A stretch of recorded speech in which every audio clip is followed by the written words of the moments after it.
Hello students, हमने अपने last video में डीएल नॉमेनक्लेचर या रिलेटिव कॉन्फ़िगरेशन के बारे में पढ़ा था। अब हम कुछ एग्जांपल्स लेते हैं जिससे हमको और क्लियर होगा कि हम किस तरह से नामकरण करते हैं। ठीक है, जैसे ये ले लीजिए एग्जांपल COOH NH2 H और CH3। ठीक है, तो डीएल नॉमेनक्लेचर में दो मेन बातें जो हैं वो है, एक तो फिशर फॉर्मूला जो लिखा है वो करेक्ट होना चाहिए। करेक्ट फिशर फॉर्मूला लिखना चाहिए। ठीक है, और ये ज़्यादातर किसके लिए यूज होता है? अमीनो एसिड्स के लिए या शुगर्स के लिए। ठीक है, डीएल नॉमेनक्लेचर जो है वो अधिकतर किसके लिए यूज होता है? अमीनो एसिड्स और शुगर्स के लिए। मतलब यहाँ जो हॉरिजॉन्टल लाइन पे जो ग्रुप होगा, एक तो H होगा, दूसरा NH2 होगा या OH होगा मोस्टली। मगर दूसरे यौगिकों के लिए भी हम ऐसा लिख सकते हैं, लेकिन ज़्यादातर जो ये यूज़ हुआ था सिस्टम ये वाला नॉमेनक्लेचर का पहले के टाइम में, वो अमीनो एसिड्स और शुगर्स के लिए यूज हुआ। अब अगर हम इसका एग्जांपल देखें, ये एग्जांपल देखें तो इसमें करेक्ट फिशर फार्मूला पहले हमको देखना है कि फिशर फार्मूला सही है कि नहीं। तो फिशर फार्मूला सही कब होगा? जब सीनियर मोस्ट ग्रुप नंबर 1 वाला कार्बन सबसे ऊपर हो और यहाँ पे लॉन्गेस्ट चेन हो वर्टिकल लाइन पे। तो यहाँ 1 हो गया, ये 2 हो गया, ये 3 हो गया, तो ये करेक्ट फिशर है। अब हम देखेंगे इसमें NH2 group right hand side है या लेफ्ट हैंड साइड है? लेफ्ट हैंड साइड में है तो ये L यौगिक हो गया। ठीक है, इसका विन्यास L हो गया। अगर इस वर्टिकल लाइन के राइट हैंड साइड में ग्रुप होगा NH2 या OH ग्रुप तो वो D होगा, और लेफ्ट हैंड साइड में होगा तो L होगा। ठीक है, इसी तरह से COOH H इधर होगा, NH2 इधर होगा, तो ये क्या हो गया? P कॉन्फ़िगरेशन हो गया। ठीक है, अगर इसकी जगह बहुत बड़ा ग्रुप, नीचे कोई बड़ा ग्रुप लगा है तो हमें घबराने की ज़रूरत नहीं है। मान लीजिए यहाँ CH2 CH2 COOH लगा हुआ है। ठीक है, फिर से हम देखेंगे लॉन्गेस्ट चेन यही है 1 2 3 4 5। ठीक है, लेकिन असममित कार्बन ये है, ये दोनों CH2 से हमें मतलब नहीं है क्योंकि ये असममित कार्बन नहीं है, एक कार्बन पे 2 हाइड्रोजन है। ठीक है, तो ये लॉन्गेस्ट चेन हो गई, और इसके राइट हैंड साइड में अमीनो है तो ये क्या हो गया? D। इसका विन्यास क्या हो गया? D। ठीक है,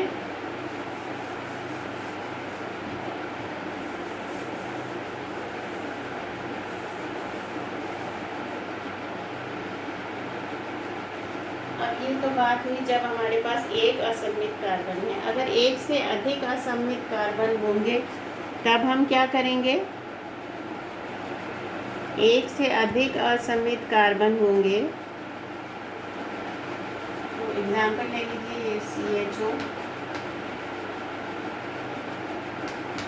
HOH HOH CH2OH। अब इसमें क्या है? हमारे पास 2 असममित कार्बन है, तो अब हम इसका नामकरण कैसे करेंगे? ये D है या L है? तो उसके लिए हम क्या करते हैं? सबसे पहले लॉन्गेस्ट चेन देखते हैं 1 2 3 4। ठीक है, अब लॉन्गेस्ट चेन में जो सबसे नीचे वाला कार्बन है उसका कॉन्फ़िगरेशन हमको देखना है, तो हमको सिर्फ ये देखना है। ठीक है, तो सबसे हायर नंबर IUPAC के अकॉर्डिंग सबसे हायर नंबर वाला कार्बन या इस चेन में सबसे नीचे वाला कार्बन, दोनों का मतलब एक ही है। या तो हायर IUPAC नंबर वाला कार्बन ले सकते हो या लोएस्ट कार्बन ले सकते हो, लोएस्ट असममित कार्बन। तो इस पे जो कॉन्फ़िगरेशन होगा वो इस अणु का कॉन्फ़िगरेशन माना जाता है। तो इसमें OH जो है वो इस राइट हैंड साइड पे है, इसलिए ये हो गया D। ठीक है, इसका विन्यास होगा D।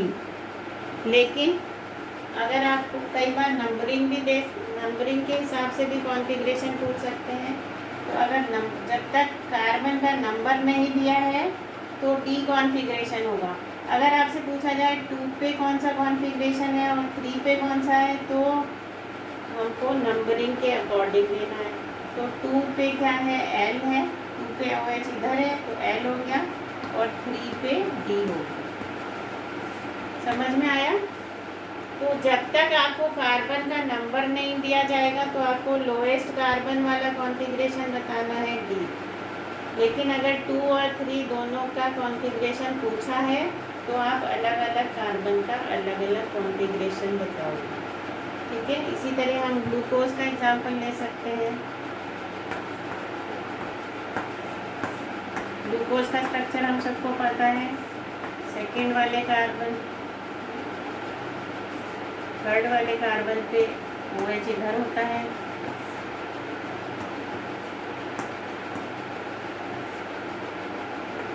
One two three four five six CH2। ठीक है, तो ये इस तरह से ये ग्लूकोज का स्ट्रक्चर है। तो ग्लूकोज में हम क्या देख सकते हैं, हमको सबसे नीचे वाला देखना है। तो ये हो गया डी ग्लूकोज। क्लियर है? क्योंकि नंबरिंग यहाँ से होगी 1 2 3 4 5 6। ठीक है, तो सबसे लास्ट वाले में OH इस तरफ है तो इसको डी ग्लूकोज बोलेंगे।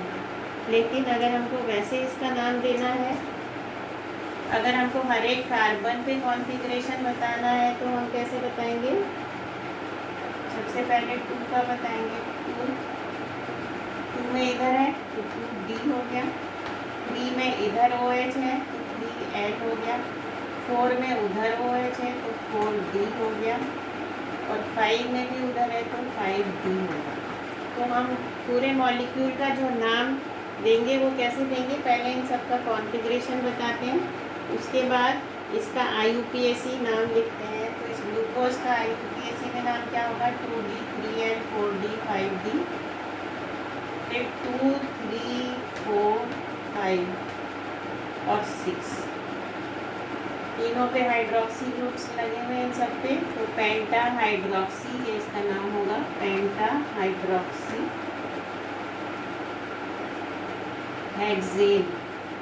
क्योंकि 6 कार्बन है हेक्सेन, और 1 कार्बन पे एल्डिहाइड ग्रुप है CHO।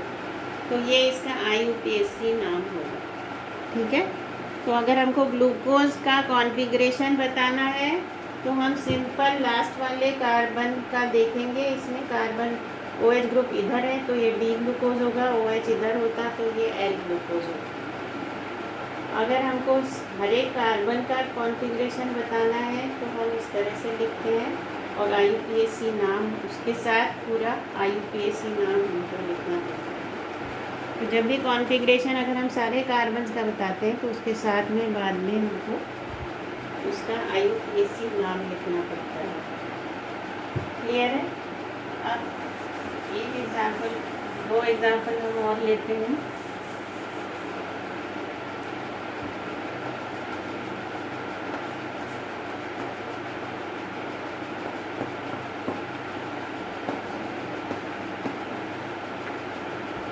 इस एग्जाम्पल को अगर हम ध्यान से देखें तो हम यहाँ पे हम देख सकते हैं कि हमको क्या लग रहा है, ये वर्टिकल लाइन है और वर्टिकल लाइन के इधर अमीनो है तो ये डी होना चाहिए। लेकिन हमने एक चीज़ तो देखी नहीं है कि इसमें ये करेक्ट फिशर फॉर्मूला है या नहीं। तो सबसे पहले हमको क्या देखना है, करेक्ट फिशर फॉर्मूला है या नहीं। करेक्ट फिशर फॉर्मूले के लिए सबसे नंबर 1 कार्बन इसमें ये है 1 2 3, नंबर 1 वाला टॉप पे होना चाहिए था, लेकिन ये टॉप पे नहीं है। इसका मतलब ये करेक्ट फिशर फॉर्मूला नहीं है। ठीक है, तो हम क्या करेंगे, पहले इसको 180 डिग्री से रोटेट करेंगे। 180 डिग्री से किसी फिशर प्रोजेक्शन फार्मूला को समूह को 180 डिग्री से अगर हम रोटेट कर देते हैं विद इन द प्लेन तो कॉन्फ़िगरेशन में कोई चेंज नहीं होता। तो अगर हम 180 डिग्री से रोटेट करेंगे, ये यहाँ आ जाएगा, ये यहाँ आ जाएगा, ये यहाँ चला जाएगा, ये यहाँ चला। तो COOH यहाँ आ गया, CH3 यहाँ आ गया, NH2 इधर घूम के आ गया और ये HO। ठीक है, अब करेंट फिशर हो गया 1 2 3। ठीक है, तो हमने क्या किया, सिंपल इसको 180 डिग्री से रोटेट किया, जिससे हमारे पास सीधी ये कार्बन की चेन आ गई। ठीक है, तो ये वर्टिकल लाइन पे इस कार्बन की चेन होनी चाहिए और नंबर 1 कार्बन ऊपर होना चाहिए। इसमें क्या था, नंबर 1 कार्बन नीचे था, तो हमने इसको 180 डिग्री से रोटेट कर दिया। अब हम इसका कॉन्फ़िगरेशन देख सकते हैं। वर्टिकल लाइन के इस तरफ है अमीनो समूह लेफ्ट हैंड साइड पे, तो ये N हो जाएगा। क्लियर है? तो इस तरह से हमको सबसे पहले क्या देखना है कि ये करेक्ट फिशर फार्मूला है या नहीं। तो करेक्ट फिशर फार्मूला होगा तभी हम उसका कॉन्फ़िगरेशन बता सकते हैं। ठीक है,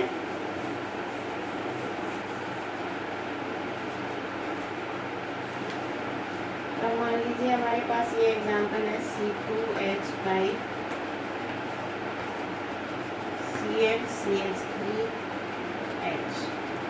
ठीक है, अब इसमें भी वही चक्कर है, इसमें भी ये करेक्ट फिशर फार्मूला नहीं है क्योंकि सीधी श्रृंखला नहीं है। इसका नाम क्या है, 2-क्लोरोब्यूटेन। 2-क्लोरोब्यूटेन को हमको H और Cl को यहाँ करना है और C2H5 CH3 ये वाली चेन यहाँ आएगी। तो उसके लिए हम क्या कर सकते हैं, अब इसको आप 180 डिग्री से भी रोटेट करोगे तब भी H ऊपर जाएगा।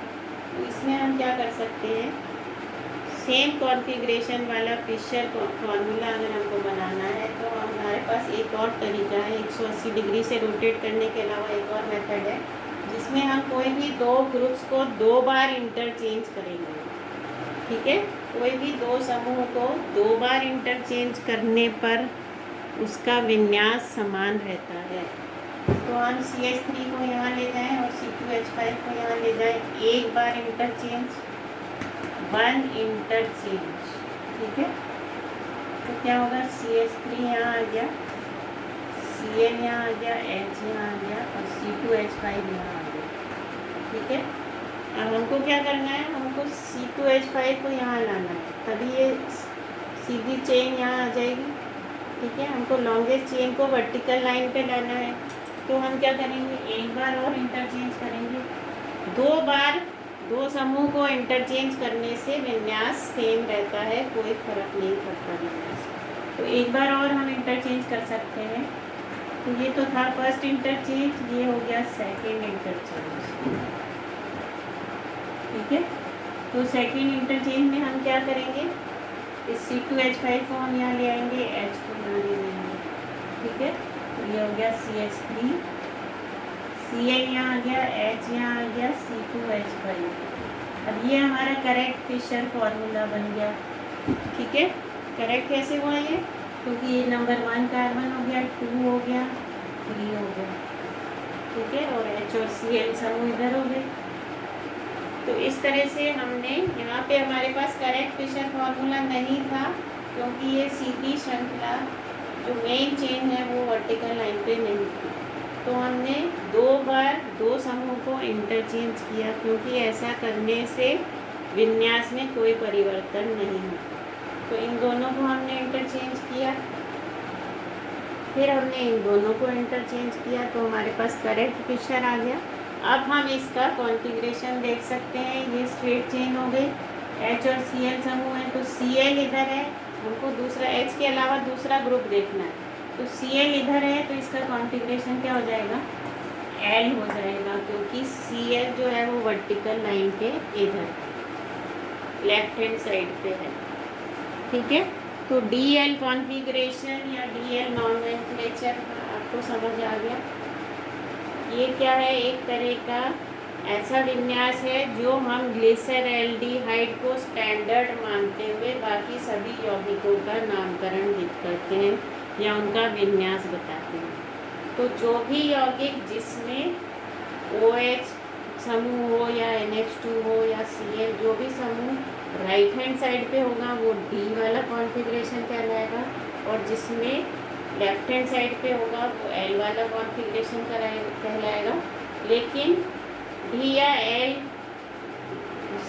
विन्यास पता करने से पहले हमको ये देखना है कि ये जो फॉर्मूला हम इसका लिखते हैं ये करेक्ट फिशर प्रोजेक्शन फॉर्मूला होना चाहिए, उसी में हम डी और एल बता सकते हैं। ठीक है, तो जब भी डी एल नॉमेनक्लेचर हमको निकालना है तो हम क्या करते हैं, सबसे पहले जो भी आपको स्ट्रक्चर दिया गया है उसमें ये देखेंगे कि वो करेक्ट फिशर है या नहीं है। अगर वो करेक्ट फिशर नहीं है तो उसको या तो 180 डिग्री से रोटेट कर लो या इस तरह से 2 इंटर कन्वर्जन कर लो। इसके अलावा और भी बुक में आप देख सकते हो 1-2 मेथड्स और हैं जिससे विन्यास में कोई परिवर्तन नहीं होता। तो इनमें से कोई भी मेथड लेके हमको करेक्ट फिशर वाला बनाना है पहले, फिर उसमें हम देखेंगे राइट हैंड साइड पे ग्रुप है या लेफ्ट हैंड साइड पे। अगर राइट हैंड साइड पे है तो डी कॉन्फ़िगरेशन होगा, लेफ्ट हैंड साइड पे है तो एल कॉन्फ़िगरेशन होगा। ठीक है, तो आई होप आपको समझ आ गया होगा रिलेटिव कॉन्फ़िगरेशन या D L nomenclature. Thank you so much.